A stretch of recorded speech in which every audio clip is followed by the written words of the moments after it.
everyone, and welcome back to my channel. So happy to have you. I know it's been a while and I'm excited to dive into my 2024 reading wrap-up. Behind me you can see the various stacks of all the books that I've read this year.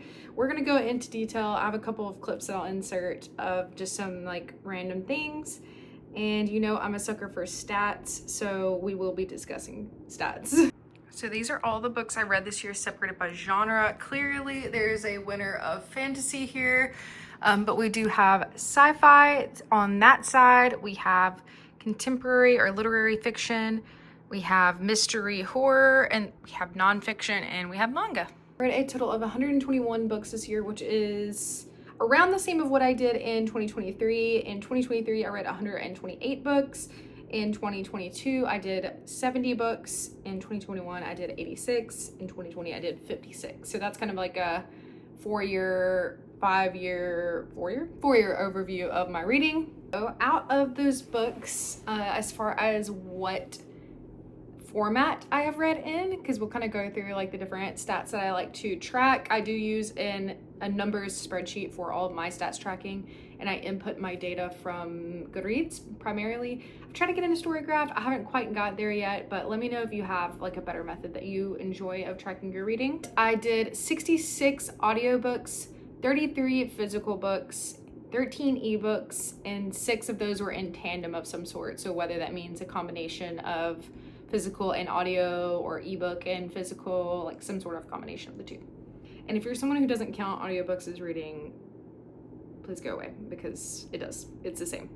Obviously, I do like to track like what I'm actually reading physically, because that means that I'm getting something off of my backlog, which I always want to try to do. Sometimes it's not feasible, and sometimes it's easier to do audiobooks because you can do it while you're multitasking and all sorts of other things. An ebook is either going to mean, typically for me, either Kindle Unlimited, or I use a manga app called Shonen Jump, which I include as like an ebook. So as far as my breakdown for the individual months, my biggest reading month was July with 15 books. And I think it was just because we were going on vacation and traveling a lot, and that is typically when I can get a lot of reading done. So 15 in July. My second most was in May with 13. Same situation there. It's our anniversary and we didn't really traveling for that. The book I read the least was December, which does check out because holidays and we were moving, and so a lot of things were kind of on pause. But yeah, that's just like interesting. I'll pop on the screen the rest of the months of what I read when.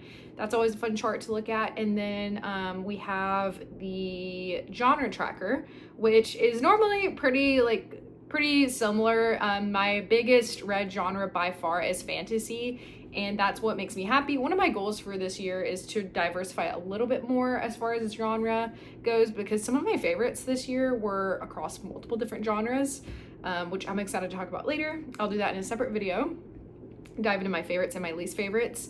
But fantasy was definitely the highest at 42 books. The second highest was horror, which was surprising to me, at 17. And then really surprising to me, third read genre was romance with 11. I did find a couple of favorite romances, so that's always fun.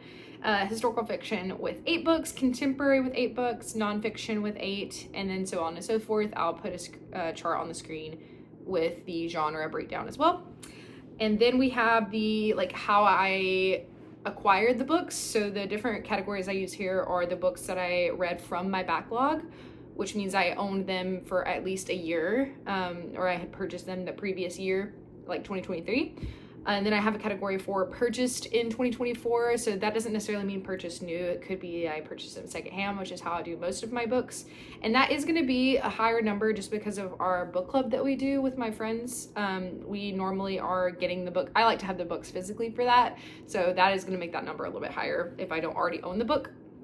And then we have borrowed and rereads. I usually categorize those differently.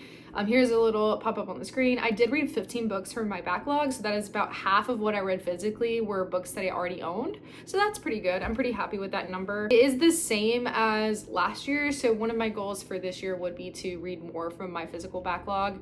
I'm hoping that since I'll be working from home for most of the year, that I will be able to have a little bit more opportunity to read my physical library, which it'll be right behind me.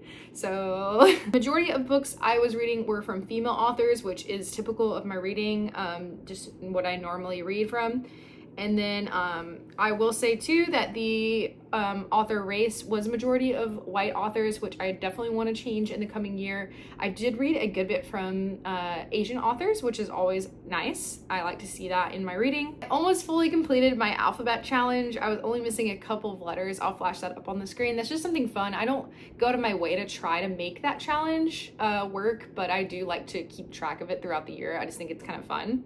Majority of the books that I read, I did read from the 2020s. Another goal of mine is to read some older books as I go through the year. So like books that were published earlier than like 2000. So I want to read some of my classics. The oldest book I read was in the 70s. I read a couple books from the 90s, but majority of my reads were 2020 or 2010. I did read 17 new releases, which is pretty exciting. I did want to be able to participate in the Goodreads Awards, so that was pretty cool. 17 books from 2024. And then as far as my ratings go, I had a really good reading year, y'all. I read 18 5-star books, which is really cool. And then 50 4-star books. That's a really big majority of my reading. And I'll try to calculate my average rating of the year and put that on the screen. I want to start doing that and like keeping track of like objectively how my reading year went. I'm normally not a very harsh critique. I did have 45 3 stars and 6 2 stars. So majority of my reading I was enjoying.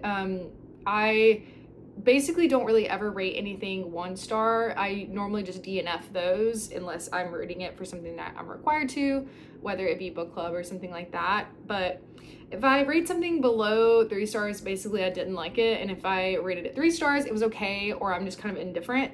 And then 4 stars, it's like, this is really good, but it was missing a few things. And 5 stars are like, these are my all-time favorite books. So that's just a little bit about my rating system if you're new to my channel. And then I will flash up on the screen 2 different maps that I like to keep track of. I do like to track where the books are located that I'm reading from. So I have a country map that I'll put up, and then I will have a state map that I'll put up. Now, this is only books that that state where they take place.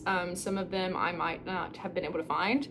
But I read from 13 different countries, which is pretty cool. And then I read from however many states I have on the screen because I can't look at it right now. But that's my reading stats for 2024. Looking forward to 2025. I don't have a number hard goal necessarily. I do think I've been pretty consistent with 120 books. I don't want to put too much pressure on myself, so I might make my goal at least 110 this year.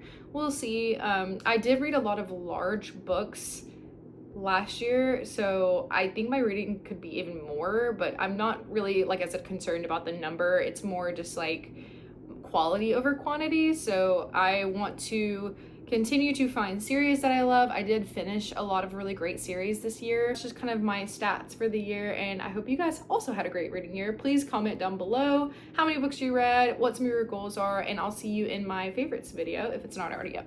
Bye!